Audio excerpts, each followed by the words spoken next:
प्रिय स्टूडेंट, मैं आपको एक सूचना देना चाहती हूँ। मैंने खबरी ऐप पर भी अपना एक चैनल बनाया है जिसका नाम है LFT हिंदी ट्यूटोरियल। इस चैनल पर आप आपकी परीक्षा से संबंधित सामग्री सुन सकते हैं। इस खबरी ऐप का लाभ यह है कि आप कम से कम डाटा का उपयोग कर अपने उपयोग की परीक्षा सामग्री सुनकर याद कर सकते हैं। खबरी ऐप पर मेरे चैनल का लिंक आपको डिस्क्रिप्शन बॉक्स में मिलेगा। आप खबरी ऐप पर मेरे चैनल पर जाएं और LFD हिंदी ट्यूटोरियल को फॉलो करें। धन्यवाद। हेलो स्टूडेंट्स, मेरे channel LFT Hindi and GK education में आप सभी का स्वागत है। और आज मैं आपको पढ़ाने जा रही हूँ कक्षा 8 की पाठ्य पुस्तक का पार्ट 2 लाख की चूड़ियां, और जिसके कहानीकार हैं कामतानाथ जी, और ये एक कहानी है। तो इस पाठ को पढ़ाने से पहले मैं आप सभी से कहना चाहूंगी कि आपने अभी तक मेरे चैनल को सब्सक्राइब नहीं किया है तो प्लीज सब्सक्राइब कर लीजिए, ताकि मेरे आने वाले हर नई वीडियो का लाभ सबसे पहले आपको मिल सके। तो बच्चों, प्यारे बच्चों, शुरू करते हैं पार्ट 2 कहानी लाख की चूड़ियां। बहुत ही अच्छी कहानी है ये। सारे गांव में बदलू मुझे सबसे अच्छा आदमी लगता था, क्योंकि वह मुझे सुंदर सुंदर लाख की गोलियां बनाकर देता था। मुझे अपने मामा के गांव जाने का सबसे बड़ा चाव यही था कि जब मैं वहां से लौटता था तो मेरे पास ढेर सारी गोलियां होती, रंग बिरंगी गोलियां, जो किसी भी बच्चे का मन मोह लें। वैसे तो मेरे मामा के गांव का होने के कारण मुझे बदलू को बदलू मामा कहना चाहिए था, परंतु मैं उसे बदलू मामा ना कहकर बदलू काका कहा करता था, जैसा कि गांव के सभी बच्चे उसे कहा करते थे। बदलू का मकान कुछ ऊंचे पर बना था। मकान के सामने बड़ा सा सहन था। सहन का मतलब आंगन से होता है, जिसमें एक पुराना नीम का वृक्ष लगा था। उसी के नीचे बैठकर बदलू अपना काम किया करता था। बगल में भट्टी दहकती रहती, जिसमें वह लाख पिघलाया करता। सामने एक लकड़ी की चौखट पड़ी रहती, जिस पर लाख के मुलायम होने पर वह उसे सलाख के समान पतला करके चूड़ी का आकार देता। यहाँ सलाख का मतलब होता है धातु की छड़ से। पास में 4-6 विभिन्न आकार की बेलन नुमा मुंगेरियां रखी रहती।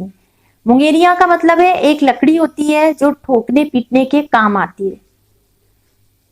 मुंगेरियां रखी रहती जो आगे से कुछ पतली और पीछे से मोटी होती। लाख की चूड़ी का आकार देकर वे उन्हें मुंगेरियों पर चढ़ाकर गोल और चिकना बनाता, और तब एक एक कर पूरे हाथ की चूड़ियां बना चुकने के पश्चात वह उन पर रंग करता। बदलू यह कार्य सदा ही एक मछिए पर बैठकर किया करता था। मछिए का मतलब यहाँ पर है एक खाट से होता है, एक खटिया जो रस्सी से बनाई जाती है, रस्सी से बुनी जाती है। बदलू यह कार्य सदा ही एक मछिए पर बैठकर किया करता था, जो बहुत ही पुरानी थी। बगल में ही उसका हुक्का रखा रहता, जिसे वह बीच बीच में पीता रहता। गांव में मेरा दोपहर का समय अधिकतर बदलू के पास बीतता। वह मुझे लला कहा करता, और मेरे पहुंचते ही मेरे लिए तुरंत एक मछिया मंगा देता। मैं घंटों बैठे बैठे उसे इस प्रकार चूड़ियां बनाते देखता रहता। लगभग रोज ही वह 4-6 जोड़े चूड़ियां बनाता। पूरा जोड़ा बना लेने पर वह उसे बेलन पर चढ़ाकर कुछ क्षण चुपचाप देखता रहता, मानो वह बेलन ना होकर किसी नववधू की कलाई हो। नववधू से मतलब है नई नवेली दुल्हन से। बदलू मनिहार था। मनिहार होता है जो लाख की चूड़ियों का काम करता है, उसको मनिहार बोलते हैं। चूड़ियां बनाना उसका पैतृक पेशा था। पैतृक से मतलब है पूर्वजों का, जो हमारे पूर्वज करते आए हैं उसी को हम पैतृक बोलते हैं। और वास्तव में वह बहुत ही सुंदर चूड़ियां बनाता था। उसकी बनाई हुई चूड़ियों की खपत भी बहुत थी। उस गांव में तो सभी स्त्रियां उसकी बनाई हुई चूड़ियां पहनती ही थीं। आसपास के गांव के लोग भी उससे चूड़ियां ले जाते थे, परंतु वह कभी भी चूड़ियों को पैसों से बेचता ना था। उसका अभी तक वस्तु विनिमय का तरीका था। वस्तु विनिमय मतलब होता है एक वस्तु को देकर दूसरी वस्तु लेना बदले में, ये होता है बच्चों वस्तु विनिमय। और लोग अनाज के बदले उससे चूड़ियां ले जाते थे। बदलू स्वभाव से बहुत ही सीधा था। मैंने कभी भी उसे किसी से झगड़ते नहीं देखा। हाँ, शादी विवाह के अवसरों पर वह अवश्य जिद पकड़ जाता था। जीवन भर चाहे कोई उससे मुफ्त चूड़ियां ले जाए, परंतु विवाह के अवसर पर वह सारी कसर निकाल लेता था।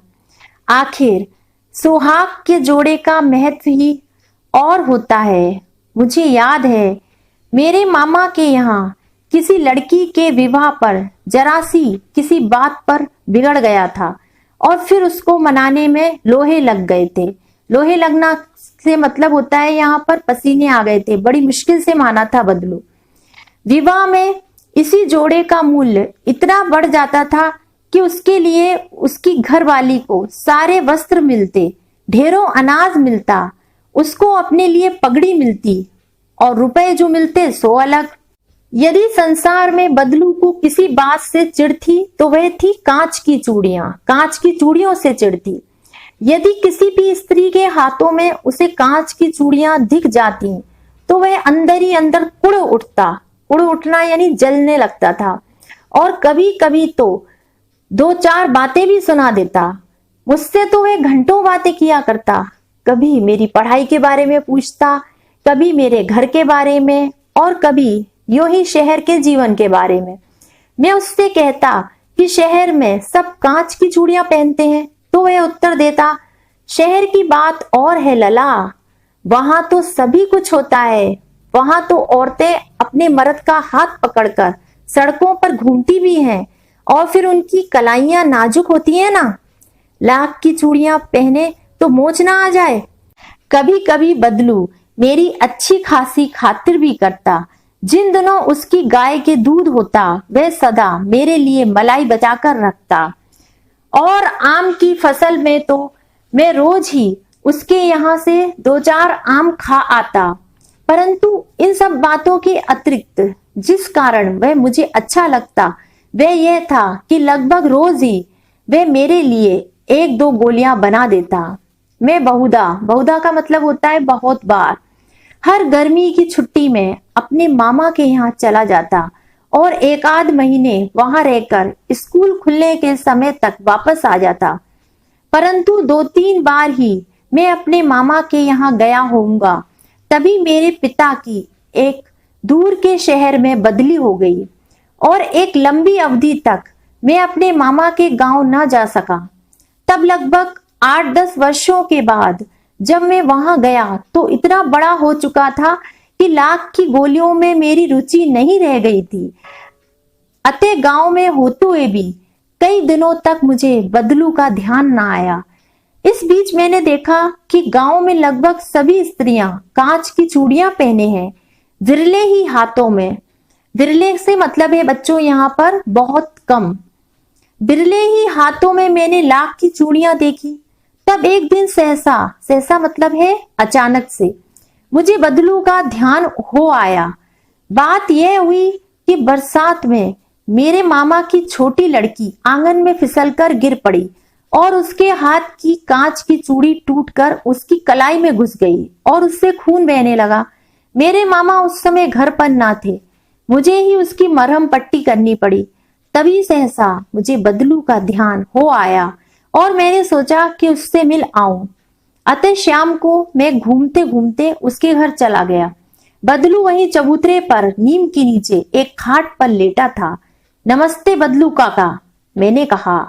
नमस्ते भैया। उसने मेरी नमस्ते का उत्तर दिया और उठकर खाट पर बैठ गया, परंतु उसने मुझे पहचाना नहीं और देर तक मेरी ओर निहारता रहा। निहारने से मतलब है बच्चों देखने से। मैं हूं जनार्दन काका, आपके पास से गोलियां बनवाकर ले जाता था, मैंने अपना परिचय दिया। बदलू फिर भी चुप रहा, मानो वह अपने स्मृति पटल पर अतीत के चित्र उतार रहा हो।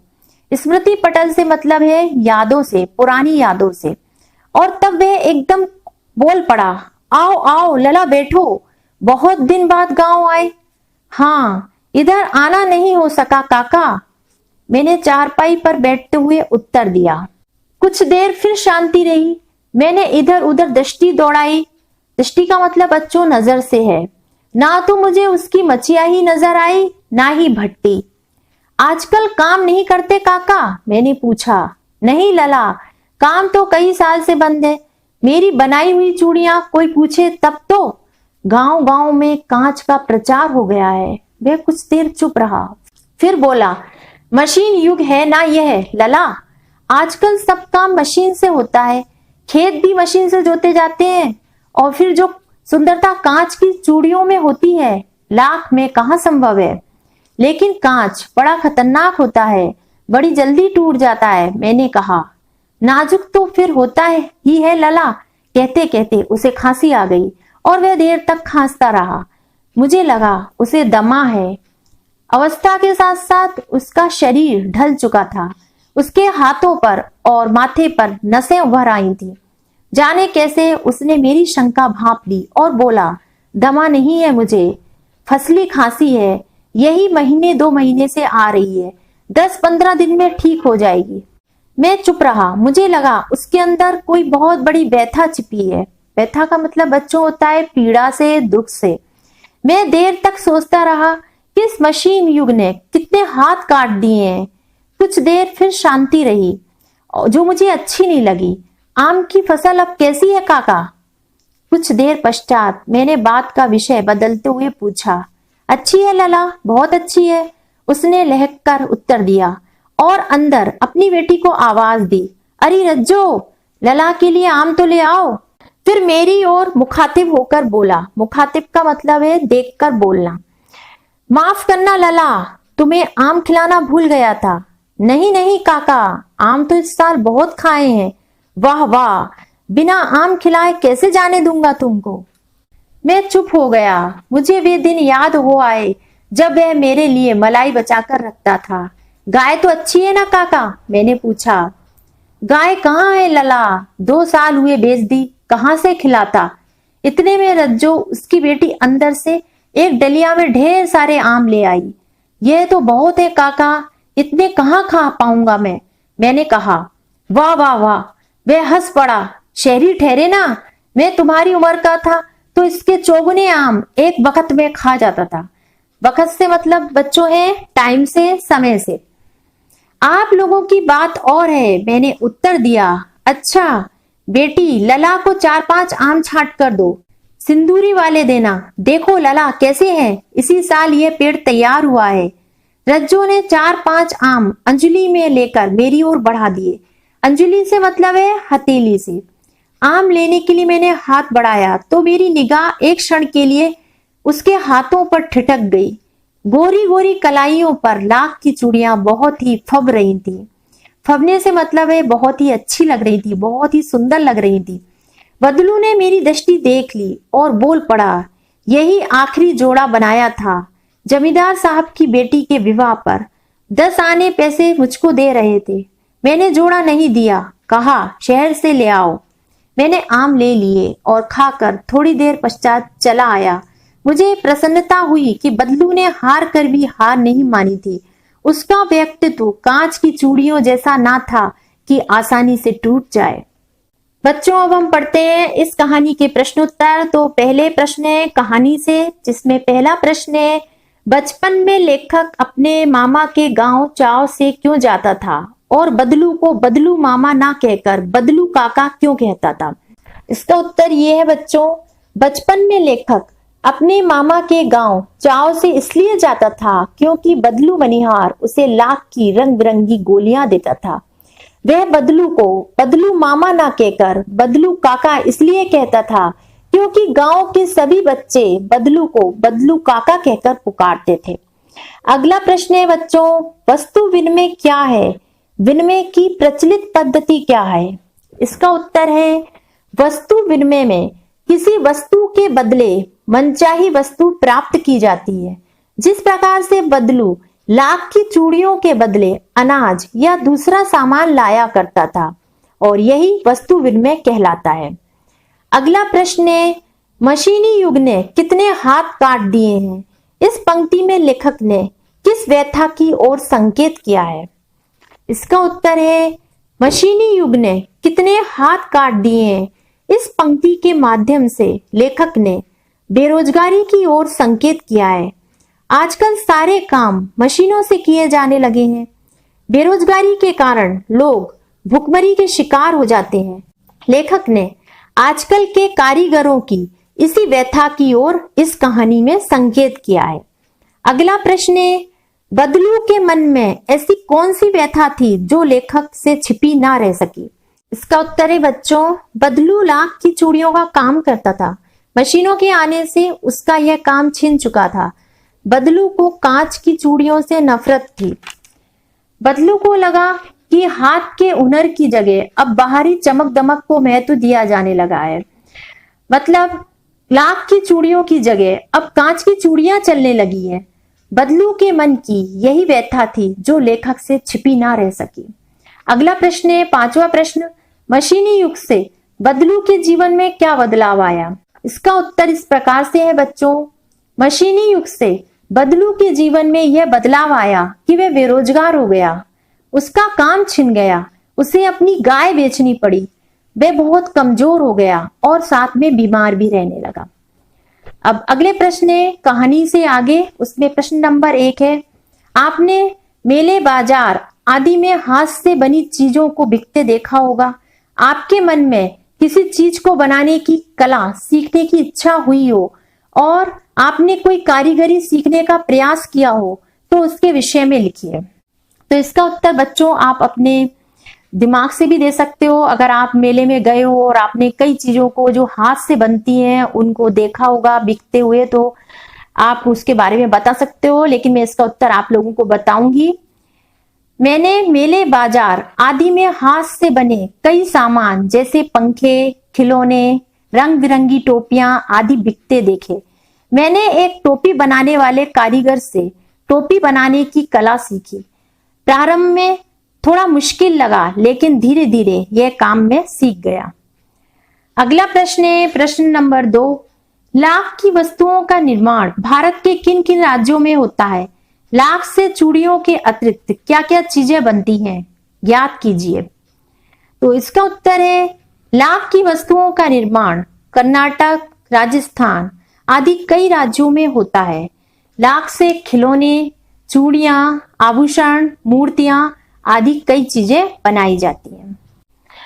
आगे के प्रश्न बच्चों अनुमान और कल्पना पर आधारित हैं और इन प्रश्नों के उत्तर आप खुद अपने अनुमान और कल्पना के आधार पर दे सकते हो।